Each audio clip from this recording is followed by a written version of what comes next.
Good morning, friends. Hope you're all doing well, and welcome to this week's Cichlids and Coffee. Wherever you are, I hope you're having a cup of brew and maybe out of a Cichlids and Coffee cup. And I welcome all of you. Let's give a chance to, for some of those folks who are getting on, let's go ahead and give them a chance to get on. Thank you to all those early birds that were here. I noticed you, and I appreciate you getting here early. Carrying on some conversations before we even start. Big shout out to my moderators. I noticed, I think Denny's here and GP, and I'm hoping Kevin can make it, and of course Candi. Big shout out to the best moderators on YouTube. And you know, last week I missed one of your super chats, and I believe that the person, Elijah Davis, I think you're here, Elijah. So I want to thank you for last week's super chat, and I wanted to go ahead and just comment because I missed your question, and you know, there are farms like in Florida who have massive ponds, and that's how they, you know, that's how they grow out and they breed their African cichlids. So, but a lot of it has to do with where you are. I mean, if you're in a part of the country where things are, you know, relatively consistent with temperature, then yeah, you can use an outdoor pond. I mean, keep in mind these cichlids, these African cichlids, they require you know, they like warm water. So if you're in a place where it dips a lot, I wouldn't suggest it. And there's some folks that keep them in ponds, and then in the you know, as things start to cool down in the fall, they'll go ahead and they'll pull them all out and put them inside in a big tank, and you know, cover up the pond and just let the pond sort of freeze over, and then bring them back out in the spring. So you know, but there are folks out there. I mean, there's one fellow on YouTube that has this massive, I mean, a massive pond that he actually gets in. He swims in it. He films underwater, and it's just full of African cichlids. I'm pretty sure if he's in colder climate, he doesn't leave them out there in the winter, because I don't think they can tolerate. From my personal experience, they can tolerate very, very warm water. I had a tank I used to keep outside, got up over 90 degrees, 90, 93, 94, 95, and the fish seemed a bit lethargic, probably because of a low oxygen, because oxygen, as the temperature gets higher, right, the oxygen, it's more difficult to dissolve and get in the water. But they seemed a bit lethargic, but as soon as the temperature came down, they were fine. I didn't lose a single fish. So they can withstand the high temperatures. It's the low temperatures, I think, that you know, getting into the 50s, 40s, you're gonna run into some issues. Now, if you are out there on the chat and you've had experience with this, and you've kept ponds or tubs outside and it's gotten into the 50s and your fish have done fine, comment in the chat. I'd like to hear about it. We all learn from each other around here. Ain't that the truth? So you folks sharing the chat, let's get this place loaded up. Let's cave the floors in. Let's and let's see, what are we up to? About 75? Okay, good. We should be getting up to over 100 pretty soon. Hey, Candi, glad you can make it. I appreciate it. And let's see who else we have. Ron Foss. Hey, Ron Foss. Coffee in hand. I like it. And MedCal74M, good morning. I love some of these YouTube names that you come up with. And let's see here. Support your troops and athletes this week. I went straight Sump. I found problems in my doing filters not expected in my solar unit setup. Will never go back to sponge filters ever again. I ordered 15 Sumps. Yeah, wow. 15 Sumps. That must have been expensive if you ordered them already. I'm going to talk today about a sump that I'm making that is essentially the cost of just a few materials, and I think it's gonna do a good job. I mean, we'll see. I mean, it's got to be run and put through its paces, but we'll see. I think it's going to work, and I'm going to share it with you, and I'd be curious, what kind of sumps did you order? Did you order like ESOP or something custom made? I'd be very curious to know what you ordered. Thank you, Paul, for sharing that link. The more, the merrier. Hello, Mandalore Ale and Alex Dewar. Good morning to you. Dewar? Am I pronouncing that right? Maria Craig is here. Good morning, Maria.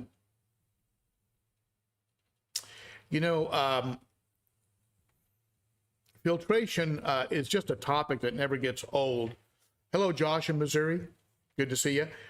Filtration is something we can always talk about. I'm always evolving and changing and learning on it. And you get setups that work. And, we tend to want to get things as good as we can. But I've really started moving in the direction of simple, just as simple as possible. Now, if I wanted to be super simple, I would probably just go with sponge filters. The advantage of a sponge filter, of course, is the simplicity, the total and complete simplicity. I mean, you hook it up to a air pump, you run a little air line down, and hook up the air line, and the air going to the surface of the water, which is what the bubbles do, create some suction into the sponge. And so you get this, you see this little sponge here. And this is something from the aquarium co-op. It's weighed at the bottom, and it just sits there in your little nano tank. And of course, these come in a variety of sizes. You can get these in massive sizes. And the plus point, the big plus point with something like a sponge filter, of course, is simplicity, is pure simplicity. What can go wrong? I mean, as long as your pump is running. And if you put a pump, like let's say you use one of the Cobalt rescue airs. These pumps, you can have a power outage, and the pump will keep running for about 48 hours. So you'll still have filtration for a couple days, and usually when the power goes out, unless you're in freezing temperature, usually it's the lack of oxygen. That's what I've observed. It's the lack of oxygen when power goes out, because you have no water movement. That's what will kill the fish. So something like this, you can hook up to a pump that has a little bit of a backup built into it. And even in the event of a power outage, which we've been experiencing recently with the weather, certainly down in Houston, right? 3 days, my goodness. But I'm not even sure if this would have helped you, but these are great. The advantage is simplicity. The disadvantage, you're not going to get a tremendous amount of water movement. So maybe you put a power head in, or a wave maker, and for some water movement.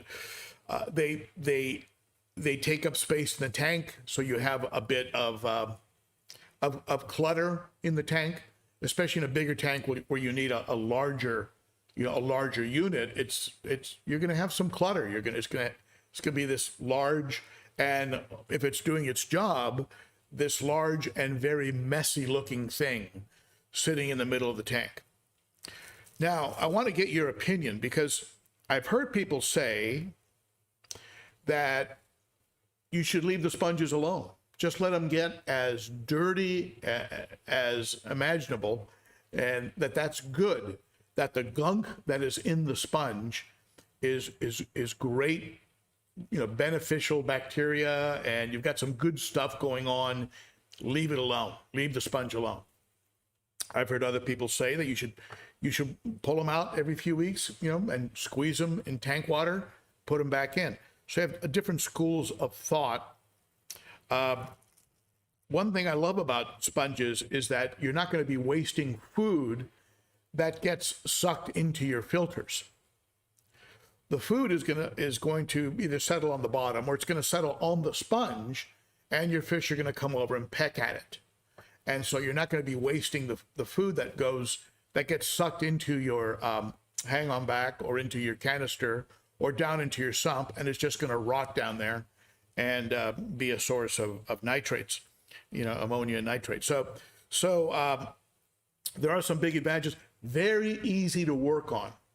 Perhaps you could argue the easiest type of filter to work on.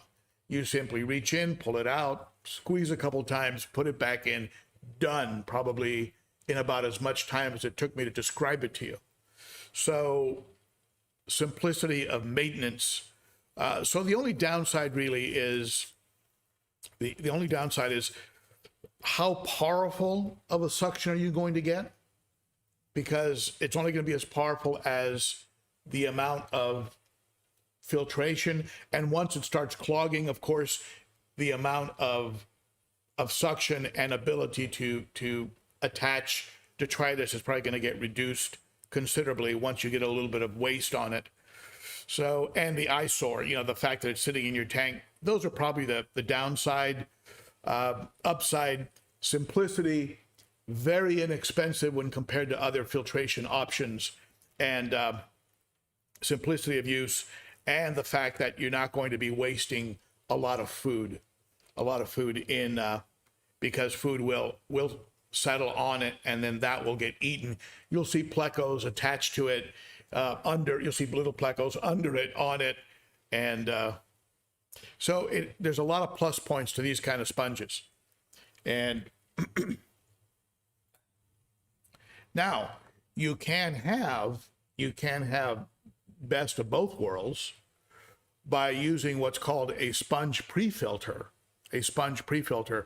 on a filter. I'll give you an example. This is a little mini hang-on back. Look at this thing.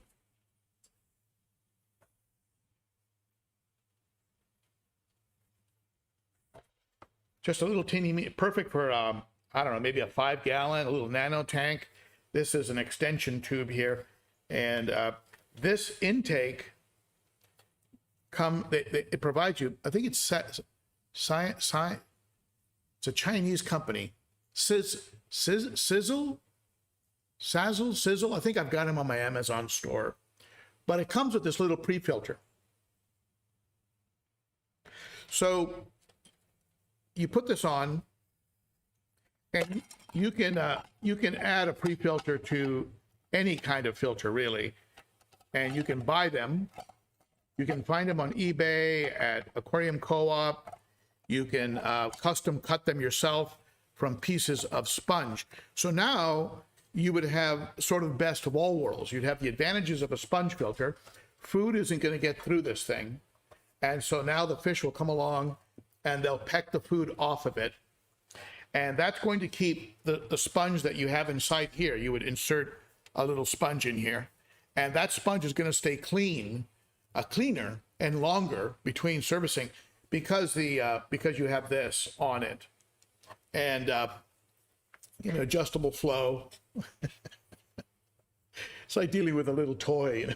But I've used this on a 5-gallon hospital tank. It worked fine, works great, and comes out of China, like so many things these days. And the reason I love, and I keep breaking this thing apart by pushing it up, but the reason I love breaking filters, the reason I love using hang-on back filters is the ease of use. I mean, again, you've got something, you're not even, you're not getting wet. You're not getting wet up to your elbows, up to your, up to your the top, up to your armpit. This is outside of the tank, and so you just reach in, you unplug it, you reach in, you pull out the little sponge, and you squeeze it in some tank water, you put it back in, and you plug it back in, and you're good to go.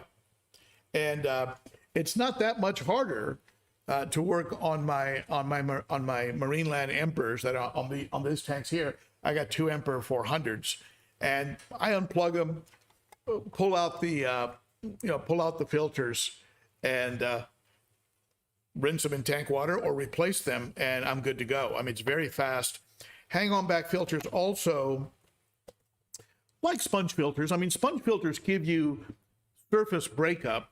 I mean, when this thing is bubbling, you're going to get surface tension breakup. You're going to get oxygen added to the tank, which is very, very important. And you'll also get that with hang-on back filters, depending where the water line is. But when they're dumping the water back in the tank, they're breaking up the surface. And when they break up the surface, of course, that's adding oxygen to the tank. So I like hang-on back filters. I think that, I love using them in combination. And for those of you who follow the channel, I like to do things. I like redundancies. I like backup. If the Expert-Matic little power head filter in here stops working, the Marineland is working. When I'm cleaning the Marineland, the Expert-Matic is running. So there's always some type of water movement. There's always some type of filtration. The Expert-Matic filters that are in these tanks, they provide you with sponges inside the plastic container. They provide you with a power head bubbler. So you're getting a lot of the different aspects. They're not as easy to clean. You do have to reach in the tank. You have to disconnect the suction cups, which are very strong, from the sidewall and pull it out. Or you have to, work the sponges off of the power head and pull them out, rinse them, and put them back in. I mean, so there's more work involved. That being said, they run for a very long time before you have to service them. A little unit like this, depending on the stocking level, what you have going on, I mean, these things go for about a month or so, I think, and you probably should consider giving them a rinse. And like I said, some people on the sponge filters, they'll run them until they're just a solid piece of detritus.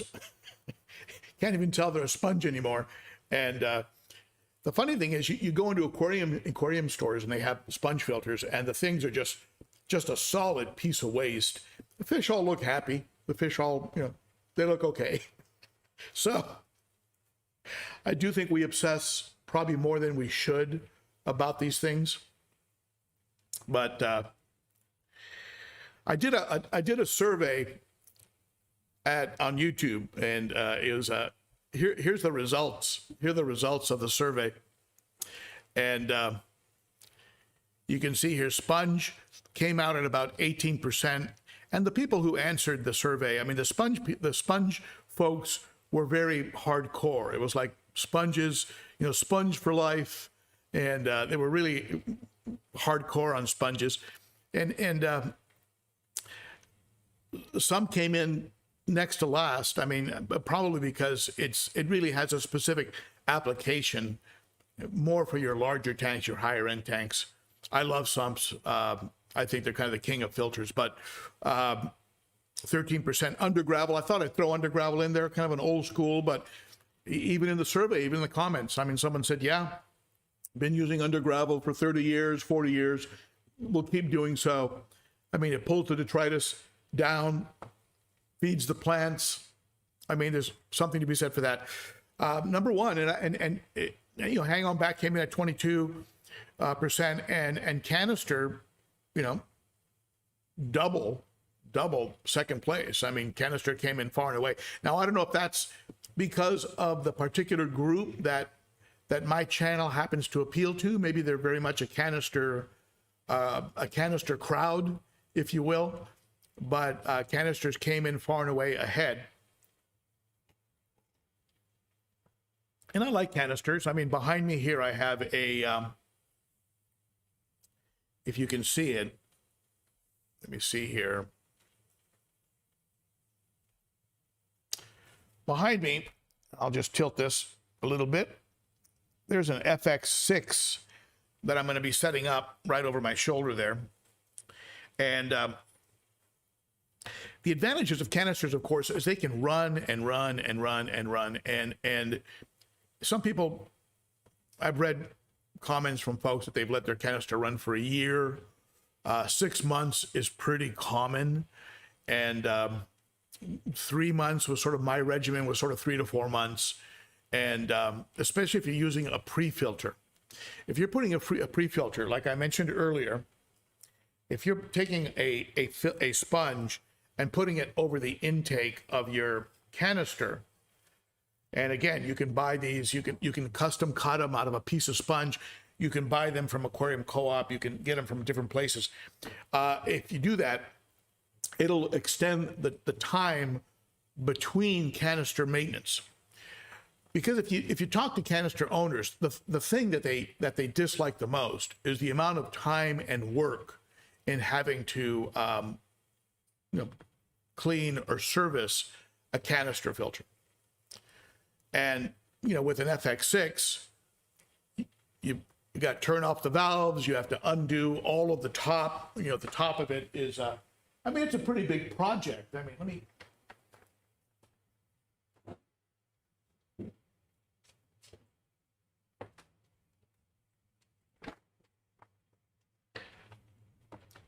This thing's like a beast, yeah? I could hide behind it, actually. So, yeah, you turn off these valves. Now, those valves are cool, by the way, because if, let's say, you think your FX6 is too much for your 75-gallon, which it might be, you can turn the pressure down and use it in your 75 until you buy your 125. And then open up the valves for your 125. So, but you have to undo all of these little latches, which are great. This thing is like, it's like a submarine window, a submarine latch. So it really battens down really, really good.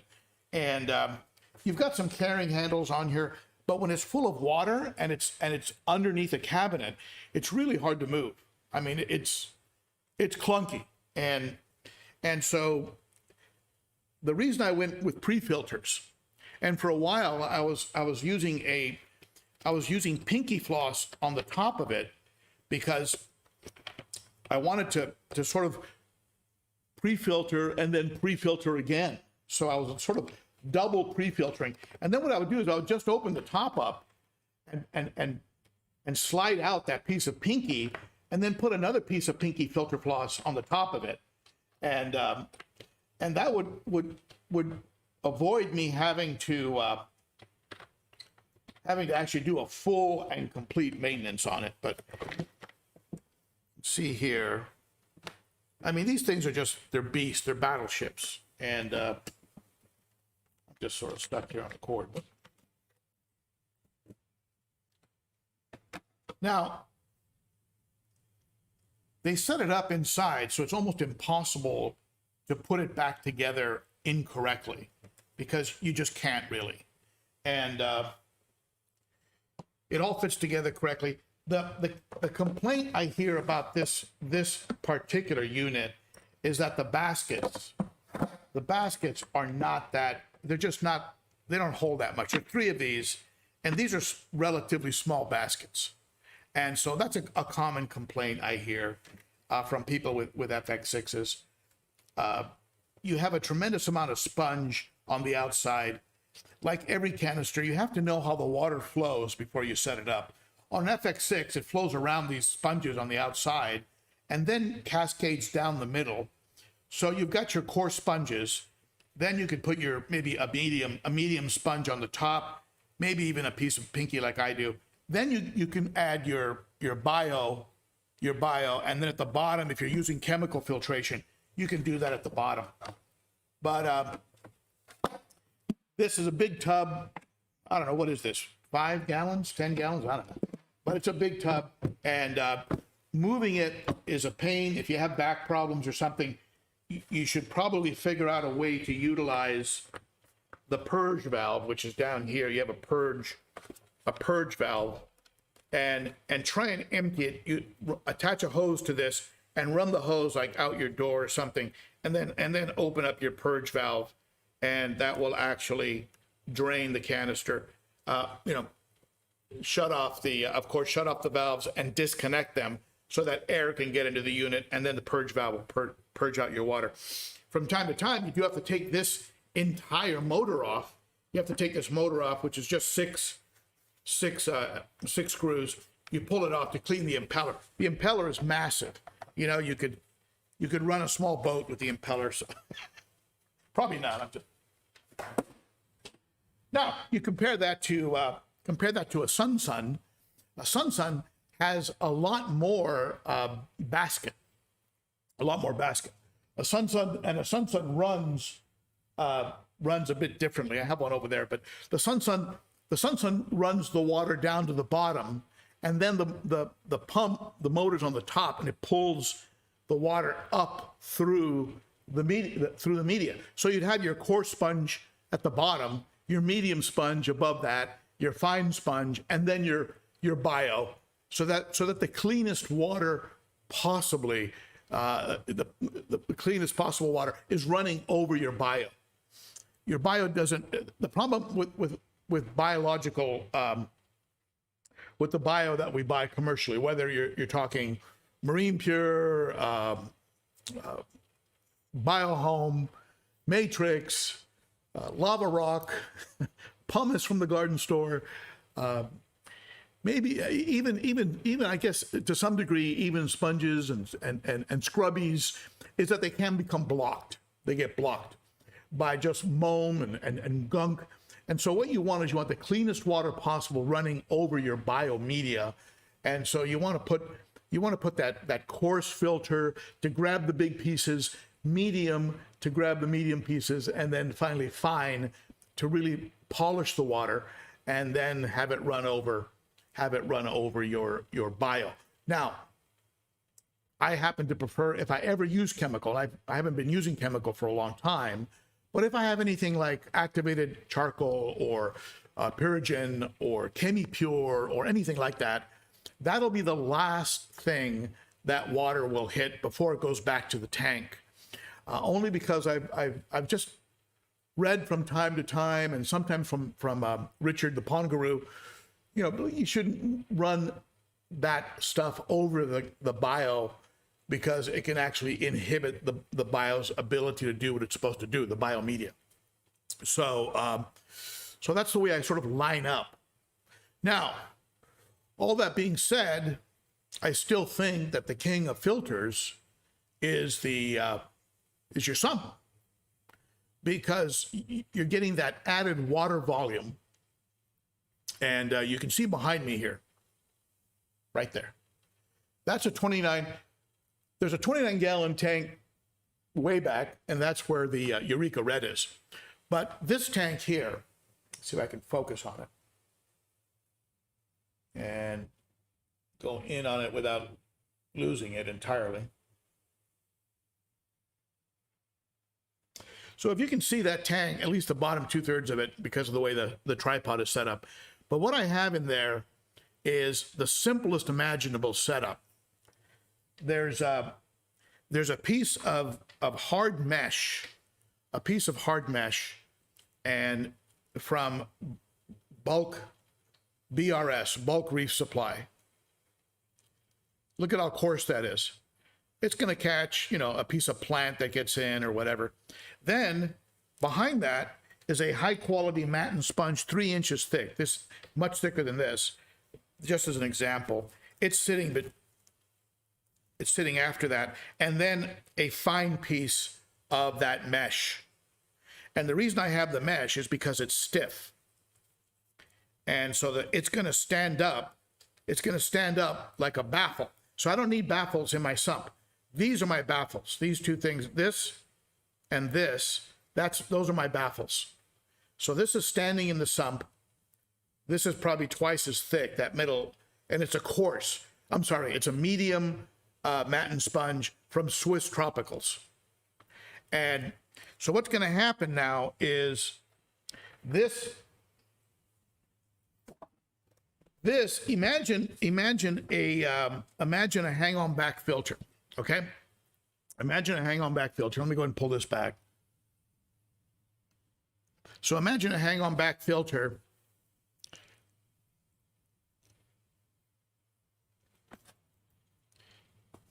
And that's really all what you have here. This is called a ESOP overflow box. ESOP overflow box, what it does is it's basically like a hang-on back, but what it has these teeth, these cutouts at the top of a black little box. You have these cutouts, and these cutouts are letting water pour in, and then that water cascades into this, what would normally be like your hang-on back. But instead of having the motor right here, the pump, right, returning the water to your tank like a hang-on back would, the water instead is going to go through plumbing and go into that sump. It's going to go into one side of that sump. Then it's going to travel through the coarse mesh, through the mat and sponge, and then hit the fine mesh. And then it's going to be returned to the tank using this variable speed. This is a variable speed pump from my friends over at Higer. See this? Now, what I like about this pump is that it gives me the opportunity, using this sine wave technology, it lets me change the amount of gallons per hour. Because one of the problems that people have with sumps is being able to dial in the right amount of water movement so that the sump doesn't fill up too fast or the tank isn't filling up. You want it running so that the tank stays filled and the sump stays at the right level. So you want this perfect exchange of water, you know, the water cascading down into the sump and being returned to the tank at the same rate. Otherwise, your sump goes dry and your tank can overflow, or your sump becomes too full and your water line, your tank, it's mismatched. So with that variable speed, what you would normally have done with plumbing, in other words, you would have had a valve in your plumbing that you would have adjusted the flow that way, or the amount of head pressure, you know, going back to the tank, and little tricks that you could do to adjust it with what are called gate valves, things like that. You don't need that when you have a variable pressure. When you have a sine wave like that, you can go ahead and play with the gallons per hour.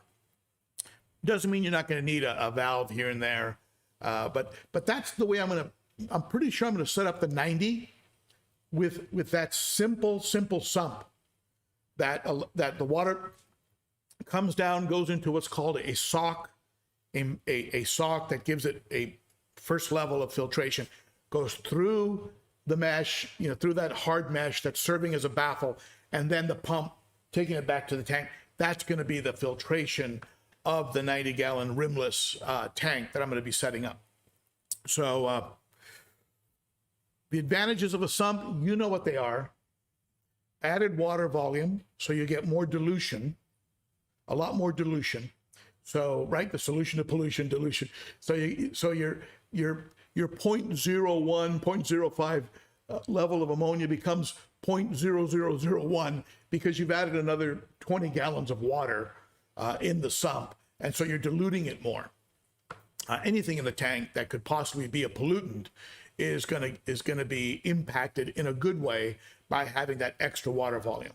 Also, in the sump, if I want, I can put some paphos or some type of plant, maybe to help. I can mess around with the sump. I can put different things in it or whatever. Even though I think I'm probably going to run just with those sponges and the pump and the sock, so that the water goes through the sock, through those sponges, back up to the tank. Simple. Servicing that thing, those mat and sponges, I mean, people say they leave those mat and sponges alone for a year. They don't touch them for a year because they're designed to be a home for they're designed for optimum surface. They're designed in Germany. They've been around for a very long time. If you Google porate sponges or even go to the Swiss Tropicals website, talks all about these Matten sponges and the technology and science behind them, how they're weaved.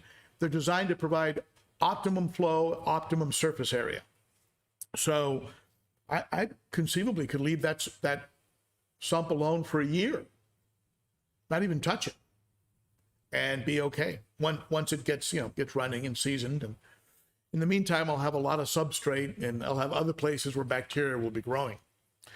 So the advantages of sumps: easy maintenance, added water volume, and the ability to hide equipment. You can put your heaters in your sump and things like that, so you don't have to have and the movement of water, the cascading of water into your sump is creating a lot of oxygen, so you don't necessarily need to have bubblers in your tank, or anything like that. So a lot of advantages. What's the disadvantage? They're bulky. If you don't set them up right, you could conceivably have a water issue. I set them up in a way so that if my pump was to fail, if I had a complete failure, I'd be okay.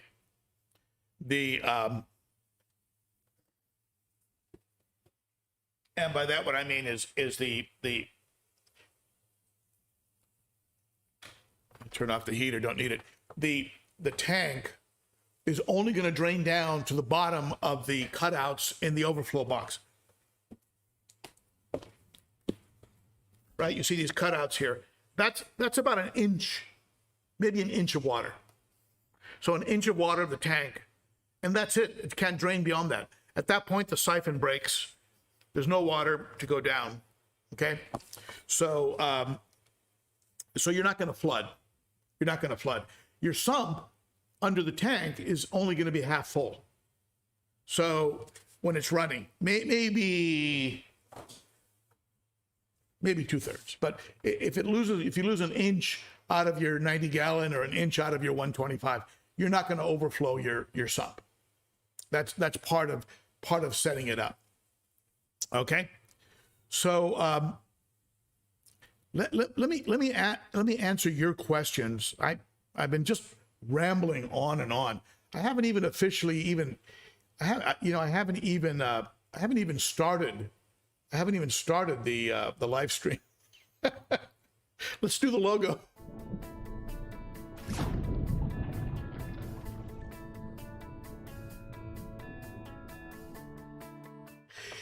If you want to support the channel, come on over to the Amazon store and use the amazon.com/shop. And whether you buy stuff from the store or anywhere on Amazon, if you use that link, it'll give the channel a credit. You can also go to Teespring, where I'm carrying new mugs, ones like this one, and also the other mugs with fish on them and stuff. I also have some new mugs. I have a new mug that has that new logo, the one you see down here, right there. That's that new logo I've been using at the beginning of the videos. What do you think about that beginning, where it goes from sort of distorted and then comes into focus with a little bit of music? Do you like the beginning of that video? It's kind of like the idea I have is like bringing things into focus or bringing things into clarity. It's sort of the concept behind it. I was thinking, not to get too esoteric.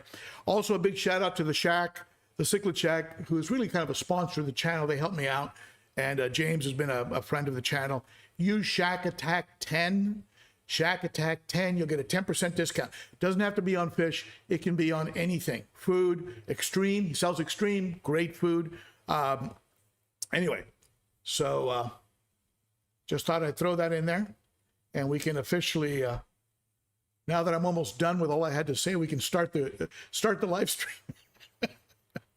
All right, so let's see what you folks are talking about here. And do you have any questions? Any questions for me? And let's see here. The black makes the black beard, of course, notice the black that makes the fish pop on the mugs. Yeah, I like it. I like that a lot. It's I've been messing around. I've been wanting to do a new banner, not because I don't like the YouTube banner that I have, but when you view the YouTube banner on a cell phone, you lose the fish. You can't see the fish. So I've been trying to come up with a banner.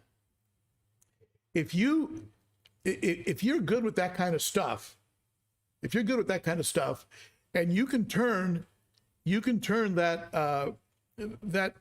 that image that's on that new mug, if you can turn that image into a banner, let me know, and we'll work something out. Okay. Let's see here.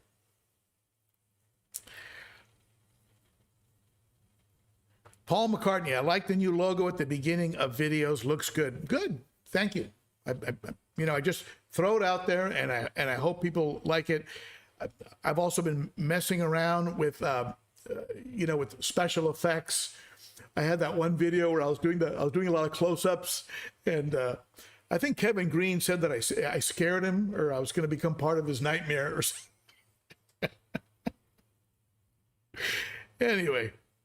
So, any questions? I'm going to go into the, I'm viewing this right now on what is called OBS, but I'm going to go into the actual website, into YouTube, and see if I've missed any super chats.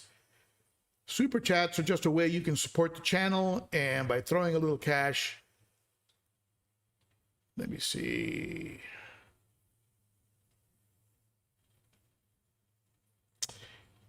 It looks like I might have missed one. I see one listed at the top, but I don't recognize the icon. Let me see. Oh, here we go.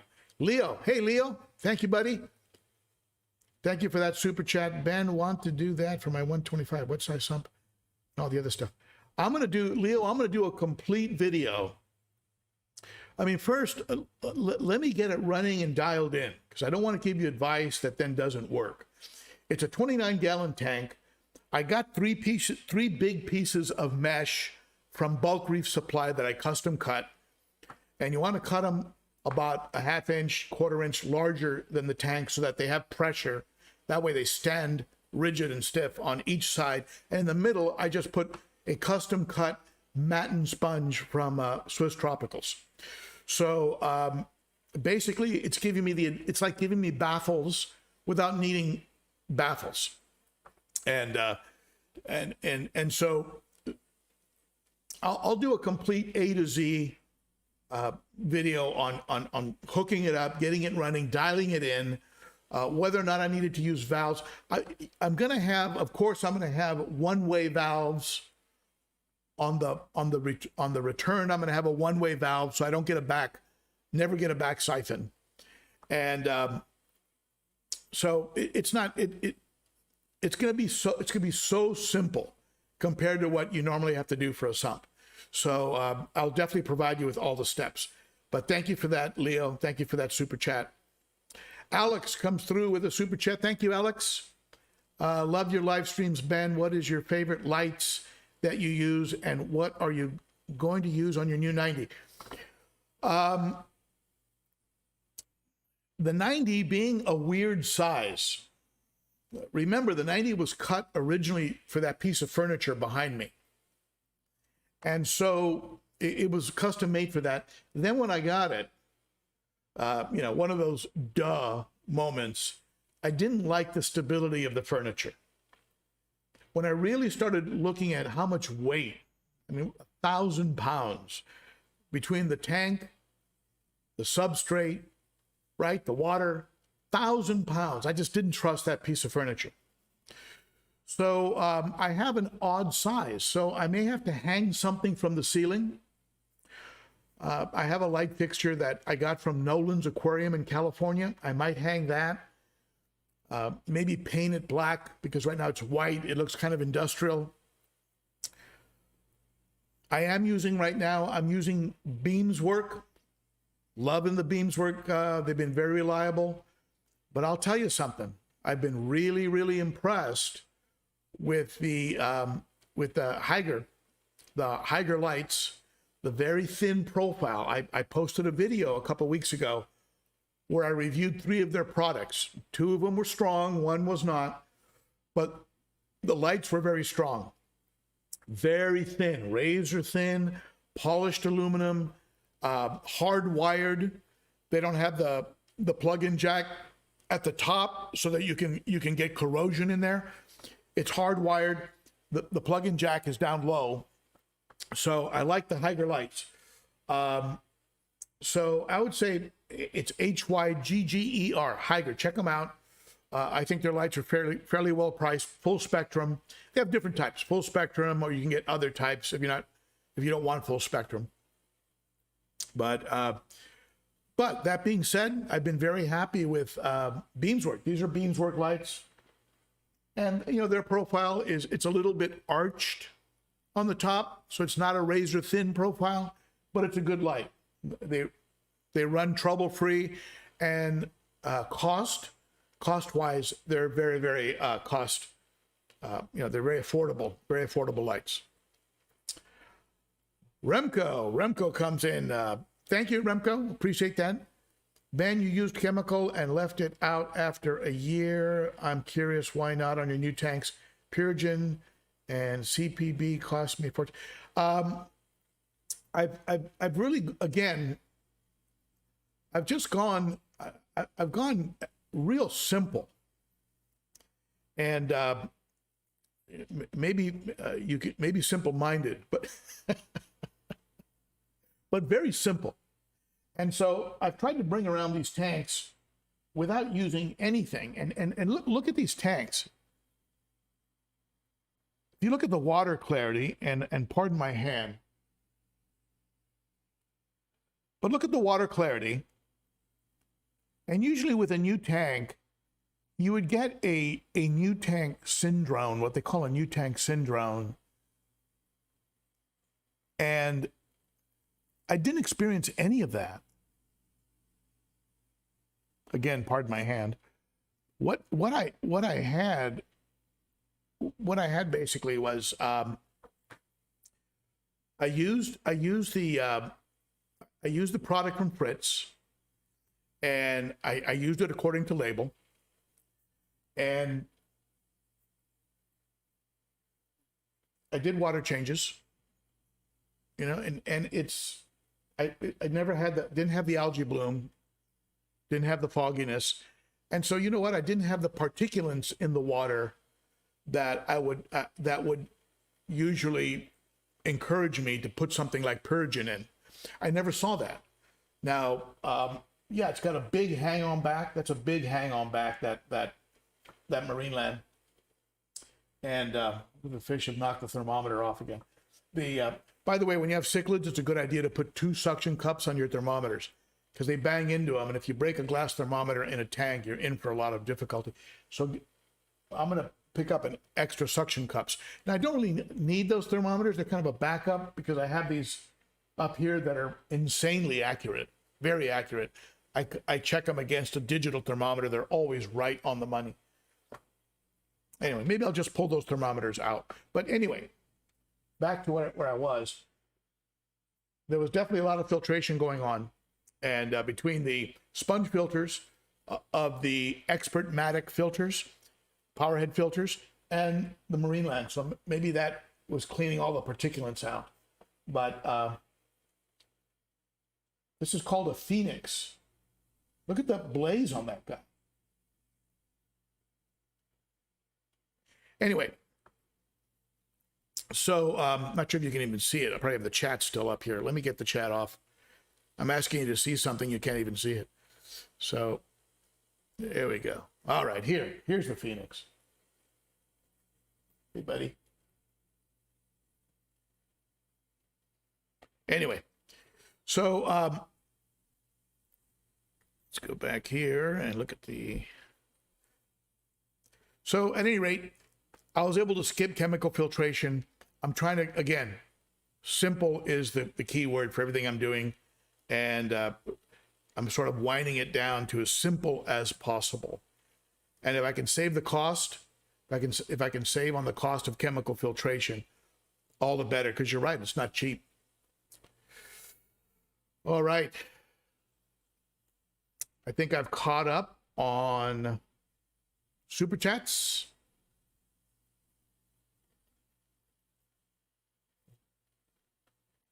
I don't want to miss one.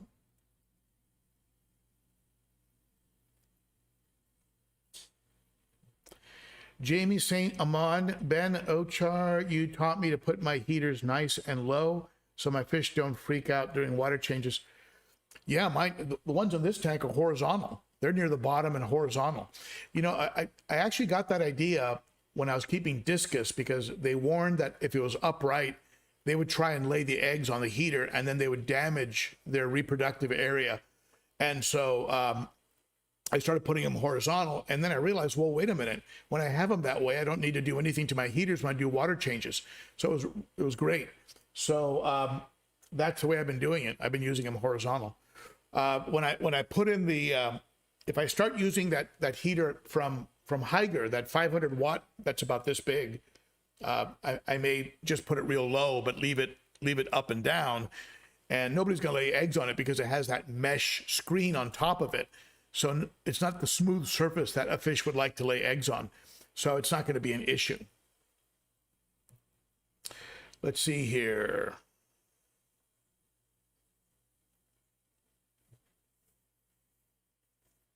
Ralph says something about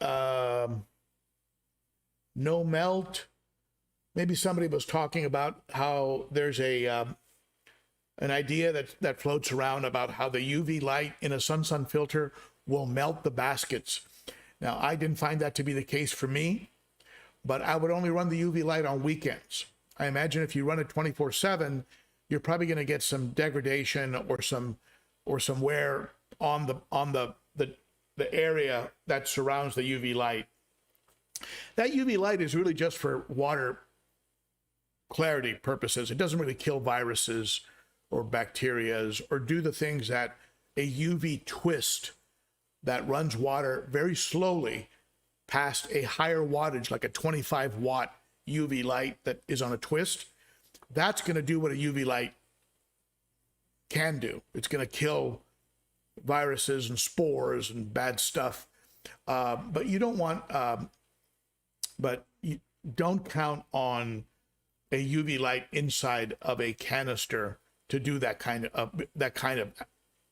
a result. It's not going to do it. It's not going to do that. Water's going by too fast, and it's about 9 watts as opposed to the 25 watts. I might have said volts, but watts, 25 watts. So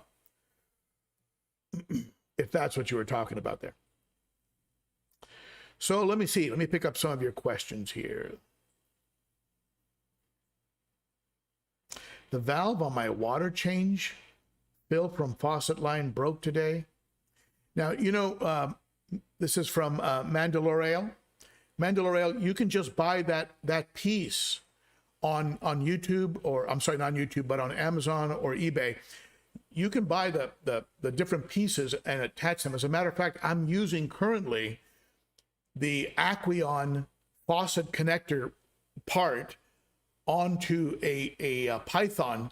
The body is Python, but the faucet connection unit is from the Aquarium hose system. So you can mix and match, and you can buy the different pieces on eBay. So you don't have to replace the whole thing. That's the point I'm making. So you might be able to save yourself some money that way. Ron Foss, Fish Housekeeper. The ESOP overflows make a great overflow option if you don't have or don't want to have drilled tanks. They maintain siphon and can be used for water change overflows as well, even without a sump. There you go. And I was looking at the Aquarium 120, 125, what they call reef ready. It has two big overflow towers that pull water from the middle and the top, you know, so you're getting water pulled from different levels of the tank. I don't like them, and I'll tell you why I don't like them. You have these two big black towers in your aquarium. And so I was talking to James because I'm going to be working out something with James on these tanks over at the Cichlid Shack. And the more I thought about it, you know what? I think I'll just go with the overflow, the ESOP overflow boxes. They don't take away swim space. They're not a big eyesore. And even though with a black background, the towers probably wouldn't look so bad. But I just don't like those two towers. They're, you know, in the back of the tank. I mean, maybe in the corners I could probably live with them, but even still, they're taking away a lot of swim space, as opposed to just that box that goes up there, like an overflow box, like a hang-on back, just sits there, and you still have all that front to back turnaround room. You put a trout in there that gets over 10 inches, they're going to need that turnaround room. And so anyway, I didn't want to cut into the tank with these big towers. So instead of the Reef Ready Aqueons, I think we'll just go with the standard Aqueons and use the overflow boxes. Alien, does that say alien fetus 420? I just got extreme krill flakes and bug bites. Great foods. I haven't tried the bug bites. I do know the extreme flakes. My fish go nuts over it. And it's you know, when you smell it, you can, like, it's really quality stuff. It's just anyway, the fish love it. I'm feeding it to all of them.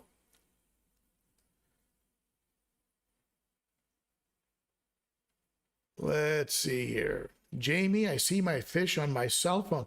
What do you have, Jamie? Do you have like an app? An app that with a camera onto your tank that lets you, you know, a lot of the saltwater reef keepers, you know, they have the apps that, so they can, if they're away, they can see their tank in case something's wrong. They can call somebody up or get home real quick, you know. Of course, you have $10,000 in corals. You better be on top of it all the time. And that really is I really admire the, you know, you folks out there that have multiple tanks. I did a video on water changes for multiple tanks. I've got a sink right next to me, so the video, that's how I'm doing it now. It's very easy. But you folks that have, like, you know, full-time jobs, or you travel, you're away from home 10 hours a day, and you have 10, 15, 20, 30 tanks, man, you're like my hero. I don't know how you do it. It's amazing to me. I mean, maybe you have automation, maybe you have automated water change systems. I don't know, but it's like a single parent. You know, it's like the hero. It's like a superhero kind of thing. Ruben Bizarrus. I hope I'm pronouncing that, Ruben. Ben, my fish keep getting cloudy eyes even after water changes and meds. What's your take? It would go away, then come back.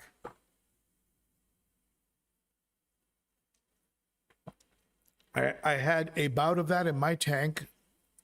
Meds did not help with the foggy eye.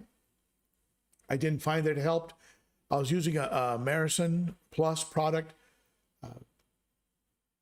A couple of them, it got worse. It turned into like a big fuzz area and spread a little bit, and then a couple of them died. I mean, it was a bad eye situation. But I was able to save the last couple ones that showed signs. I pulled them out immediately. One of them I treated with meds, didn't really get any better.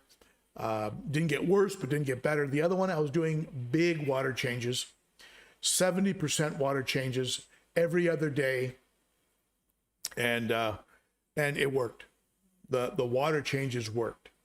So keep doing your water changes, do 70, 80%, and it should clear up. Usually it comes from something in the water. Do test your water, do test your tap, make sure that things are okay there. But probably the best advice on my experience from cloudy eye is big water changes done several times a week. So thank you, Candi, for asking people to hit that like. How many likes do we have?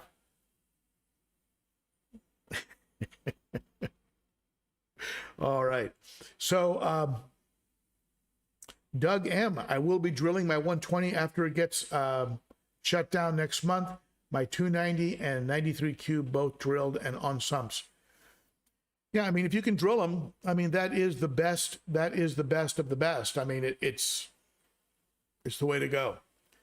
And for those of you not familiar with drilling, be sure your glass is not tempered. If your tank is tempered and you try and drill, you're probably going to get that spider web crack that's going to run throughout the whole tank. Tempered glass is like what's in the windshield of your car, so that if it breaks into small little pieces that don't cut your head off. So some tanks are made of tempered glass. Don't drill a tempered tank. And but that's cool, Doug. If you're going to post a video, let us know. We'd like to see how you do that.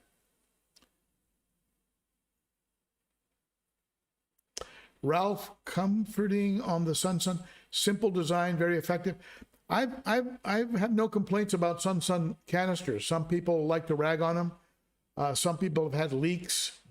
I'll tell you, if you have any kind of canister filter, thank you, Candi, 103 likes. That's good. Thank you. 103. Thank you, GP. If you have a canister filter, never a bad idea to put it inside of a Rubbermaid tub and put a water sensor there. You can buy a cheap water sensor on Amazon for like 10 bucks. Put it in the bottom of the tub and it'll start screeching like crazy. You even can buy them where they have an app that'll signal your phone if you have a leak. So put your canister in because if canisters start to leak, you're going to get a lot of water, because look at where they are, and they're just going to siphon your tank for a very long time. So put them in a Rubbermaid tub, put a water sensor in there. That'll either alert your phone or make a screechy, horrible screech noise and wake you up or tell you that you have water building up in the tub, and you'll sleep a little better. Every canister out there can develop a leak. I mean, they're mechanical items, and either at the junction, at the attachment of a hose, an O-ring can go bad or crack. Even the best ones, from your Eheims to your Suns to your Aquatops to your, they all can develop something. So putting them in that rubber tub with a sensor is a good idea. So, Doug, why are your tanks not going to be drilled? Down the road, I might want to switch them over to canisters. I might want to use them for something else. If I get a super large tank, I might use that 120 as a sump. So that's just the way I'm going right now. I have had drilled tanks, and I thought they were great. Kaler's Aquatics. Thank you, Kaler. I appreciate that. Asking for likes.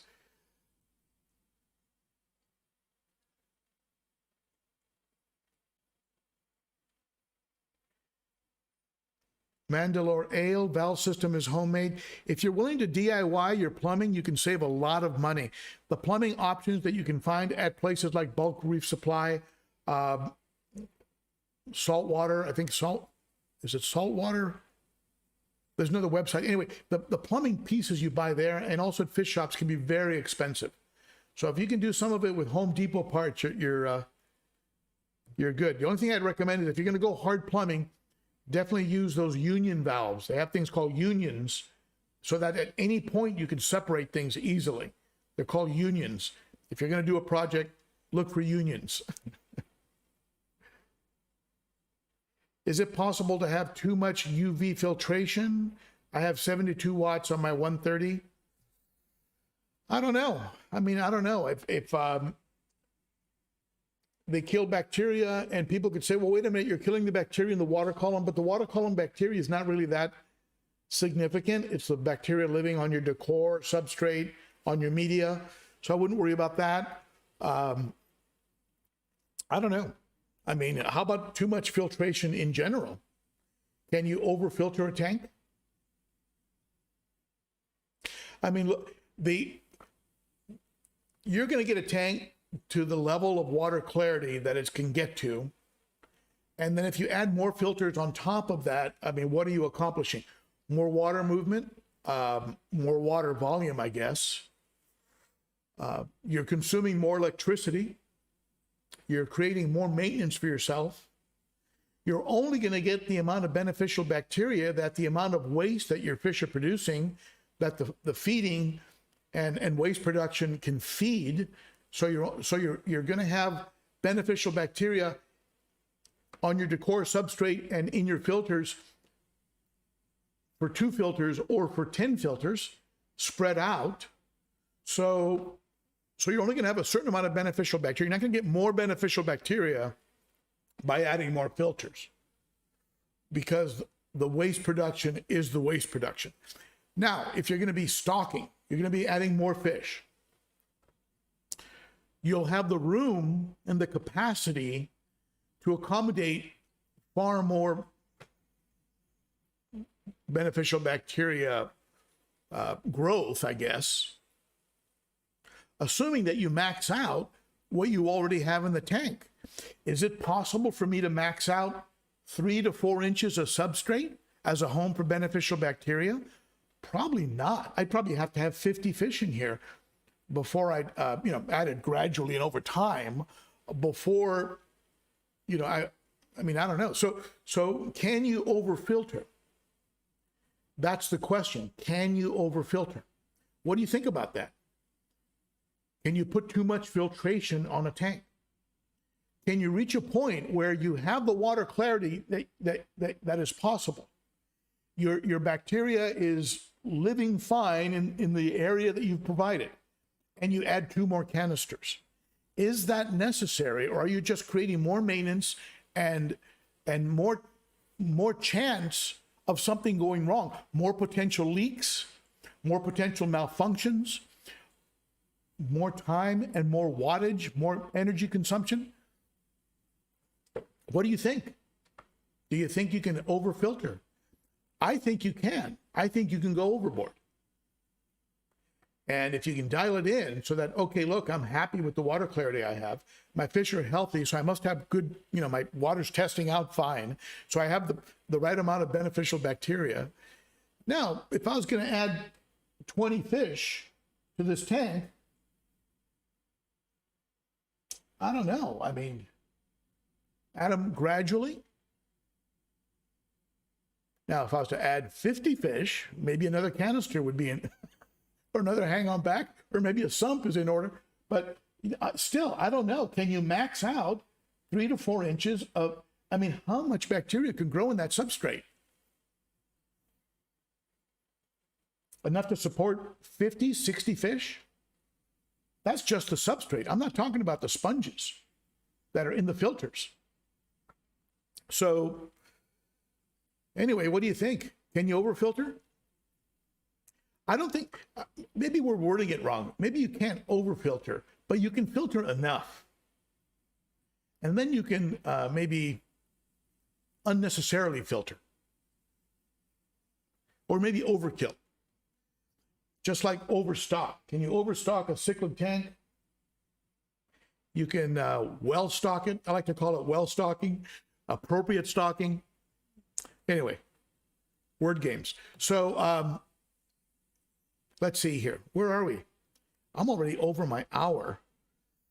All righty. James Manning, I had to buy my wife a tortoise just to keep the number of tanks I had. So I have that 40 breeder to tend to as well. Yesterday, I went to go visit a fish keeper in Nashville named John. John and I took a ride for 1 hour. First, we looked at his son, John Jr. We looked at his son's tank, beautiful tank. So, and then he took me to an aquarium store in Franklin. It's called Franklin. I think it's called Franklin Pets or something. I'm going to try and put the video together tonight. Very cute, very, very, just an adorable fish store. They had birds and reptiles and other stuff. Very nice fish selection, some exotic stuff I've never seen before. And so tomorrow, I'm going to try and get the video done tonight. And tomorrow, you folks can take a little adventure with me. We'll drive for an hour. We'll go down and see the Franklin pet shop. While I was there, I talked to some of the staff, very sweet, very helpful, kind, like I've run into everywhere in Tennessee.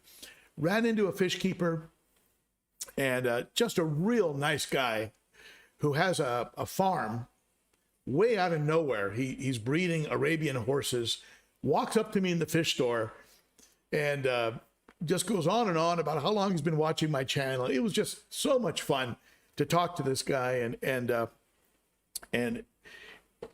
got his name here somewhere. Anyway, it's always fun when that happens and you bump into somebody and, hey, I've been following your channel for a long time. And Kelly, his name is Kelly. And Kelly, if you're watching, thank you so much. That really meant a lot to me. And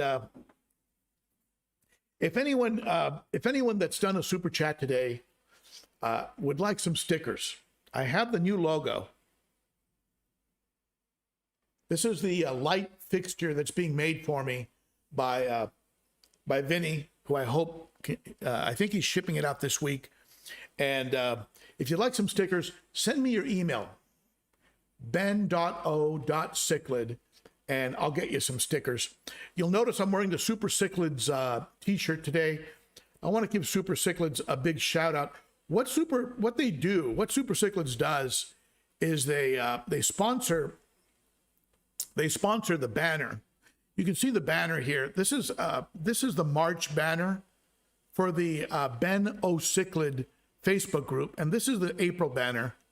So what we do is we have people at the Facebook group submit a photo, and then everybody votes, and then we pick a winner, and then Super Cichlids, my friends over in Dover, Lisa and her family, privately owned shop over there in Dover, they go ahead and send out a gift certificate. And it's awesome. We get beautiful, just beautiful pictures submitted by the members of the group. Come on over to the Ben O. Cichlid group. It's just a real friendly group. Be sure to answer all the questions so that the moderators let you in. There's several questions you have to answer before they let you in. Also, you can follow me on Instagram at ben.o.cichlid. I'll post some behind the scenes stuff there. And if you haven't already, be sure to sub and all that good stuff. Hit that bell. That tells YouTube you like the channel, and that way they'll recommend the channel to other fish keepers. All right? So thank you so much, everybody. Thank you to my super chatters. Thank you to my wonderful moderators, Candi, Denny, GP. I'm not sure if Kevin made it, but great moderators. And I appreciate you folks. I appreciate the support you give me and the channel. And I think with that, I think we'll go ahead and end off. Thank you, everybody. And I'll see you. Oh, by the way, next week, I'm taking the week off next week. I'm going to be traveling on what is called the Natchez Trace from Nashville to Mississippi. Beautiful old highway. It's been around for a century. So I'll be traveling that with my wife, taking a week off. So I will see you for a live stream in 2 weeks. All right? Okay, hope to see you then. And I'll be posting videos in between. Thank you, everybody, and see you soon. Bye-bye.